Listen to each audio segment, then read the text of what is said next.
네, 오늘 제 평생에 주일 예배 때 여름 교육 축제를 잔치를 보고한 적이 한 번도 없었습니다. 주일 저녁 예배나 아니면 금요 전세대 기도회나 특별한 시간에 여름 교육 행사 또 여름 교육 성경학교를 보고를 드렸습니다. 그런데 오늘 소중한 예배 시간을 할애를 해서 교회 학교 여름 교육 잔치를 보고하려고 하는 이유가 뭘까? 그 동기가 뭘까라고 하는 그런 부분을 한번 생각해 본다면 저는 굉장히 다급한 그런 심정으로 사실은 오늘 여러분에게 여름 교육 잔치의 보고를 드리게 됐습니다. 저는 이제 부모님이 계셨지만 그 두 부모님이 이미 천국에 가셨습니다. 근데 저는 평생 이제 목회를 하면서 여러분들에게 아버지 이야기는 많이 안 한 것 같아요. 어머니 이야기를 주로 많이 했죠. 그렇다고 저희 아버지가 아주 못된 아버지도 아니었고요. 또 나쁜 아버지도 아니었습니다. 저희 아버지는 참 좋으신 아버지였어요. 제가 좋은 아버지가 아니라 동네 사람이 좋은 아버지였어요. 지금도 어쩌다가 아주 나이 많으신 어르신들을 시골에서 만나면 당신 아버지, 자네 아버지 참 좋으신 분이었네. 자네 아버지 정말 좋으신 분이었네. 그렇게 인사를 가끔 듣습니다. 이유는 이렇습니다. 충남 당진구 성문면 덕거리 장이 5일장을 열게 되는데 아버지는 그 5일장을 가끔 장터에 가셨습니다. 장터에 갈 때마다 시골에서 나는 것들 있죠. 계란을 10개씩 이렇게 보리에 집에다가 싸가지고 한 줄 만들고 두 줄 만들고 대여섯 줄 만들면 그리고 갖가지 농산물을 추려서 지게에 지고 덕거리 장터에 가서 좌판을 벌리고 그걸 팔죠. 그러면서 생필품을 사기도 하고 그리고 마지막에는 꼭 잊지 않는 것이 하나가 있는데 그게 뭔가 하면 심리사탕이었습니다. 아마 연세 많으신 분들은 심리사탕을 기억이 날 텐데 그 심리사탕 하나 입에 넣으면 심리를 갈 수 있을 만큼 아주 오랫동안 입안에 이렇게 뒹굴고 있는 게 심리사탕이죠. 아버지는 꼭 그 심리사탕을 한 봉지 사가지고 집에서 기다리고 있는 5남매를 생각하면서 심리사탕 한 봉지를 사십니다. 근데 문제는 덕거리 장터가 한 40리길이 되기 때문에 그냥 지게를 지고 오시다가 만나는 이웃집 아저씨 애들에게 하나씩 이렇게 빼주는 거예요. 그리고 집에 올 때는 정작 5 형제들이 있는데 4개나 5개 남겨가지고 오셔서 그 사탕을 저들에게 주시는 거죠. 우리는 한참 기다렸습니다. 좀 많이 사오시면 저녁마다 그 사탕을 먹으리라고 생각을 했는데 고작 5개만 남겨오셨으니까 얼마나 우리의 마음이 불편하겠습니까? 그래서 저는 아버지 이야기를 주로 안 했습니다. 왜? 그때 그 감정이 이런 아버지 다 있어? 라고 할 만큼의 그 불편한 것 때문에 아버지 이야기를 많이 하지 않고 엄마 이야기를 많이 했습니다. 여러분, 한국 교회는 1884년도 미국의 언더우드 아펜젤러 선교사를 통해서 한국의 복음이 증거되었죠. 놀랍게도 기독교 역사상 100년이라고 하는 기간 동안 한 민족의 4분의 1 정도가 복음 앞에 무릎 꿇은 역사는 없습니다. 그런데 놀랍게도 한국은 100년의 기간 동안 국민의 4분의 1 정도가 복음 앞에 굴복을 했습니다. 때문에 한국 교회는 늘 빚을 지고 있는 것 중에 하나가 선교사들의 그 복음으로 인해서 이 민족이 복음을 받아들였고 그 복음 때문에 이 민족이 얼마나 잘 사는지 모릅니다. 1884년도에 즈음에 있었던 사진들을 여러분이 가끔 보실 텐데 그 사진들은 상투를 들고 광목 적삼에 오랫동안 입었던 그 후줄근한 옷을 입고 양지 바른 곳에 이잡고 있는 그런 모습들을 가끔 보셨을 겁니다. 그런데 놀랍게도 기독교 복음이 증거된 후에 이 민족이 복을 받았습니다. 때문에 이 민족의 교회가 이 복을 나눠 갖기 위해서 선교사를 파송하기 시작을 했는데 놀랍게도 지금 169개국에 22,204명의 선교사를 파송을 했습니다. 대단한 일입니다. 미국의 선교사보다 훨씬 많이 지금 여러분 나라의 여러분 한국 교회가 선교사를 파송하고 있습니다. 어쩌면 빚을 갚는 심정으로 온 교회가 열정을 다 쏟고 있는 이런 상황들입니다. 이게 얼마나 감사하고 얼마나 기쁘고 얼마나 감격스러운지 모릅니다. 그런데 말이에요, 문제가 생겼습니다. 그 문제는 다른 교회가 아니라 여러분의 교회입니다. 코로나 바이러스가 터지기 바로 일주일 전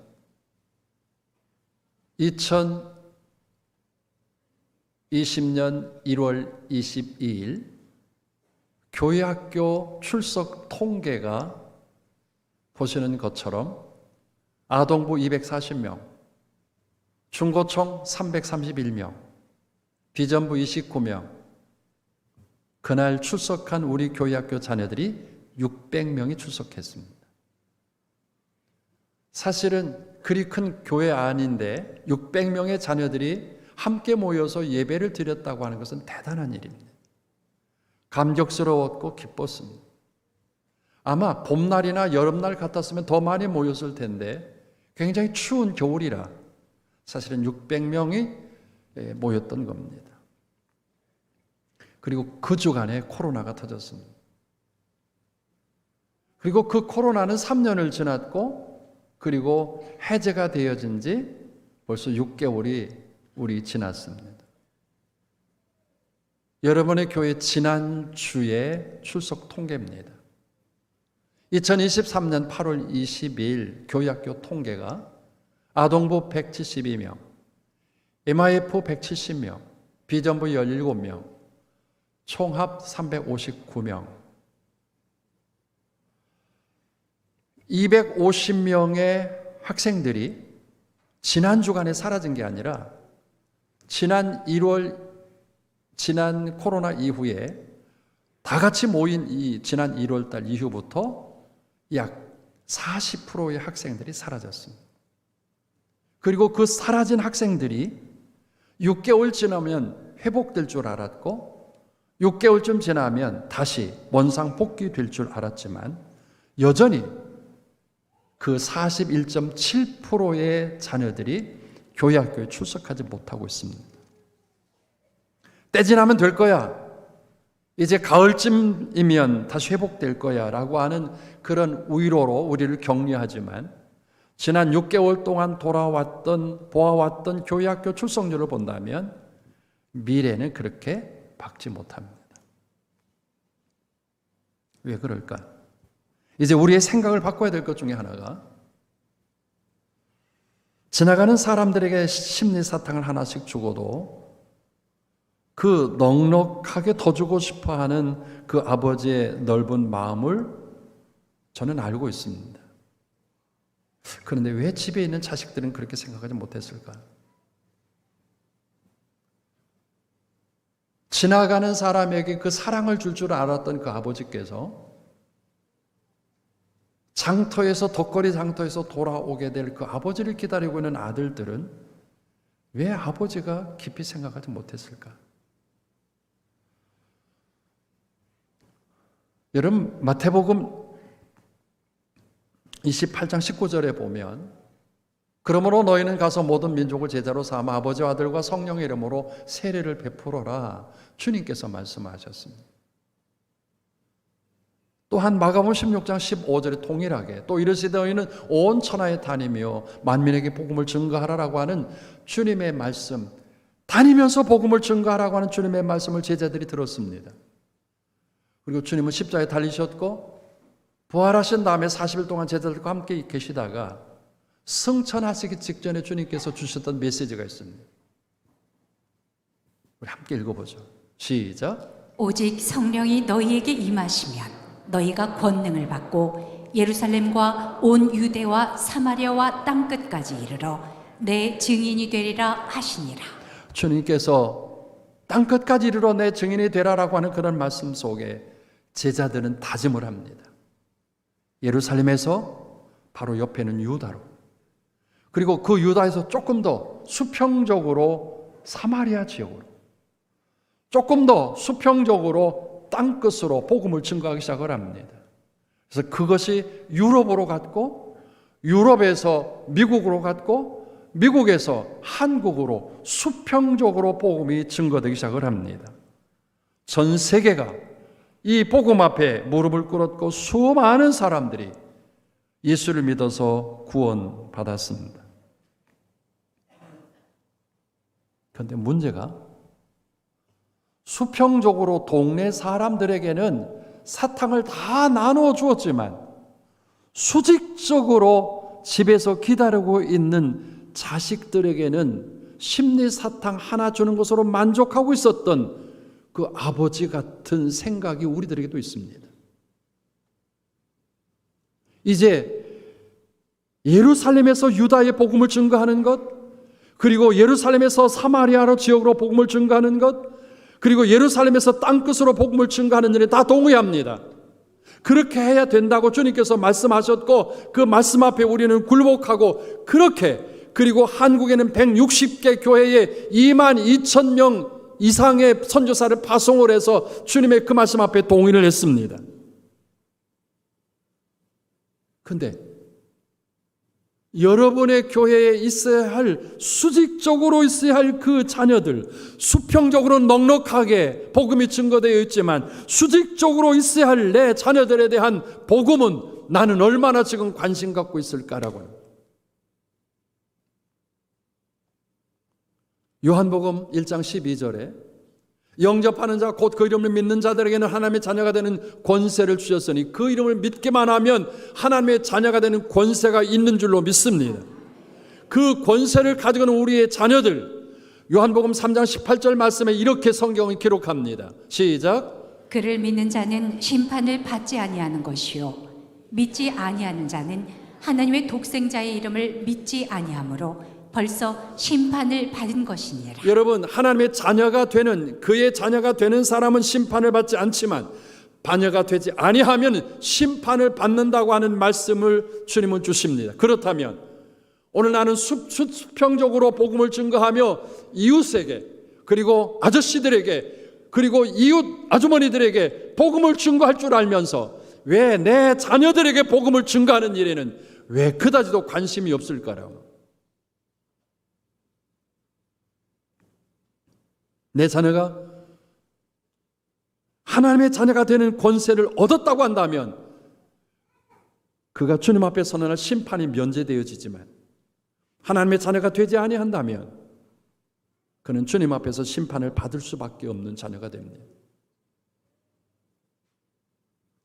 오늘 나는 하나님께서 나에게 주신 그 심리 사탕 같은 복음을 지나가는 사람들에게는 수없이 나눠주면서 집에서 기다리고 있는 내 자식들에게는 그 복음을 전하지 못하는 이유는 어디 있을까라는, 왜 내 자녀들에게 복음을 전하는 일에는 그렇게 주저할까?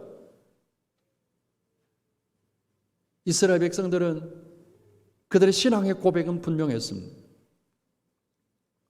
구약 성경의 아버지 하나님은 이스라엘 백성들이 아브라함의 하나님, 이삭의 하나님, 야곱의 하나님이라고 하는 신앙의 고백은 분명했습니다.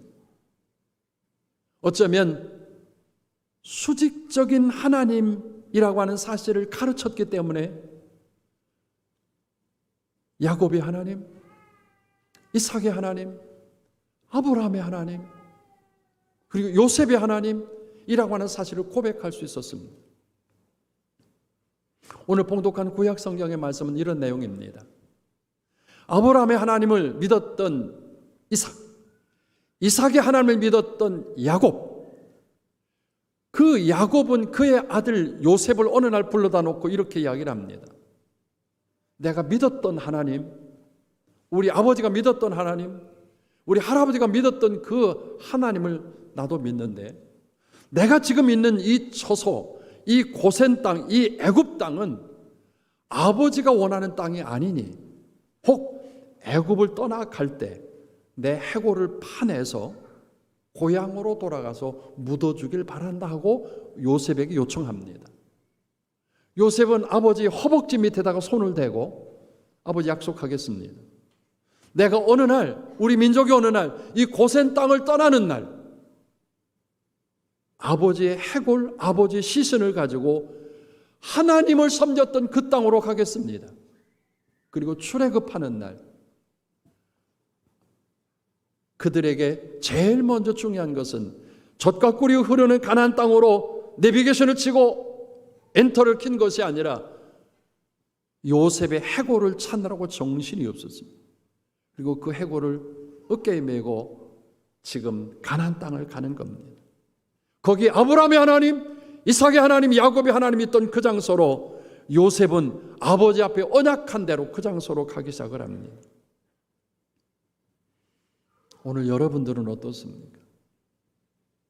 이웃에게 복음을 증거하고, 그리고 아는 지인에게 복음을 증거하고, 그리고 알고 있는 사람이 할 수만 있으면 전도지를 가지고 복음을 증거할 줄 알면서 집에서 기다리고 있는 내 자식들에게는 왜 전도지 한 번 주지 못하며 복음에 대한 이야기를 한 번도 하지 못하는 이유는 어디 있습니까? 오늘 우리 생각해야만 합니다. 이제 여러분의 교회 학교는 아이들이 점점 줄어들기 시작을 합니다. 죽은 게 아닙니다. 사라진 게 아닙니다. 오늘 내 집안에 있음에도 불구하고 내 자녀들에 대한 복음이 분명하지 않습니다. 그리고 어느 날 여러분의 교회는 아마 여러분이 앉아있는 이 자리는 텅 비어있을지 모릅니다. 그리고 세계 169개국에 가서 고국에서 돌아오는 선교비를 기다리고 있는 그 선교사들에게는 빈 손으로 돌려보낼 수 없는 상황이 될는지 모릅니다. 바울은 어느 날 다메섹 도상에서 주님으로부터 불림을 받게 됩니다. 바울아, 내가 이방의 선지자로 너를 쓰마. 이방에게 복음을 증거하는 바울의 열정이 얼마나 강한지 모릅니다. 그런데 로마서 9장을 보면 이렇게 고백하죠. 시작. 나의 형제 곧 고륙의 친척을 위하여 내 자신이 저주를 받아 그리스도에게서 끊어질지라도 원하는 바로라. 이방에게 복음을 증거하던 바울이 어느 날 생각합니다. 이방에게만 복음을 증거하다가 유대인에게 복음을 증거하지 못하는 자기 자신을 보면서 어쩌면 이웃에게는 복음을 증거하다가 내 자식에게는 복음을 증거하지 못하는 자기 자신을 보면서 그는 그렇게 고백을 합니다. 내가 예수에게 끊어질지라도, 예수에게 저주를 받아서 끊어질지라도 내 고륙 지친에게 복음을 증거하는 것을 원한다라고 하는 고백을 합니다. 지나간 3년 동안 잃어버린 여러분의 교회의 250명의 자녀들은 멀리 떠난 게 아니라 여러분의 가정에 지금 있습니다. 그 250명의 어쩌면 그 자녀들이 어쩌면 여러분의 얼굴을 보고 있는지 모릅니다. 왜 그런데 이웃에게는 복음을 증거할 줄 알면서 여러분의 자녀에게 복음을 증거하지 못하는 이유는 어디 있습니까? 어쩌면 아버지 허벅지 밑에다가 손을 댔던 그런 요셉처럼 오늘 우리의 가슴에 손을 대고 기억해야만 합니다. 오늘 아침에 아주 따뜻한 이야기를 제가 들었습니다. 오늘 권사님이, 목사님, 제가 연수 제일교회에 있을 때 나는 딸이 둘이라 내가 앉아있던 이 의자에 딸들이 시집가면 내가 앉아있던 의자는 식어져 가겠구나라는 생각을 했답니다. 그러면서 그게 너무 속이 상해서 하나님 앞에 기도하기를, 하나님, 내가 사랑했던 이 교회, 그리고 내가 사랑했던 이 복음을 내 자녀들에게 전해주고 싶은데 나는 딸 둘이밖에 없습니다. 딸이 시집가면 내가 있었던 이 장소가 비어있을 텐데 하나님 어떻게 하면 좋겠습니까? 그런데 오늘 아침에 그렇게 목사님 너무 감사하게도 내가 그때 그렇게 애절하게 기도했더니 하나님께서 딸 둘을 시집 보냈는데 그 두 딸이 사위들을 데리고 와서 그리고 아이들을 지금 5을 낳아서 여기에서 신앙생활에서 너무 감사합니다. 지난 7월 1일 하반기를 위해서 성찬 예배를 드렸을 때 어느 권사님이 기도 제목으로 써놓은 감사 봉투를 제가 가지고 있습니다. 이렇게 썼습니다. 손자 손녀까지 3대가 하나 비전 교회를 섬길 수 있음에 감사합니다. 그 권사님은 아들을 그리고 손주들이 지금도 이 교회를 함께 3대가 섬길 수 있어서 너무 감사하다. 오늘 여러분의 자녀와 여러분의 손주들이 한 교회에서 섬길 수 있는 것은 어렵습니다. 그러나 이스라엘 백성들이 그 구약의 하나님을 가지고 있던 수직적인 아버지 하나님, 아들의 하나님, 손자의 하나님을 나는 지금 얼마나 내 자녀들에게 가르치고 있느냐 그 말입니다. 우리는 아쉽게도 잃어버린 41%의 교회학교 자녀들에 대해서 관심이 그렇게 많지 않습니다. 지금 교회 나오지 않은 우리의 자녀들에 대해서 관심이 그렇게 많지 않습니다. 신앙의 대를 이어가는 것에 대해서 관심이 그렇게 많지 않습니다. 이제 다시 생각해야만 합니다. 한국 교회가 내실이 건강하지 아니하면 선교사를 아무리 파송해도 뒷받침할 수 없습니다. 바라기는 그냥 여러분 스쳐 지나지 말고 여러분의 자녀가 지금 어디 있는가를 돌아보십시오. 여러분의 자녀의 신앙이 지금 어떤가를 돌아보십시오. 그리고 내가 믿었던 하나님, 곧 그 이름 믿는 자, 영생을 얻었고 자녀가 됐다고 하는 이 사실을 자녀들에게 전할 수 있는 우리 부모 세대들 다 되기를 주님의 이름으로 축복합니다.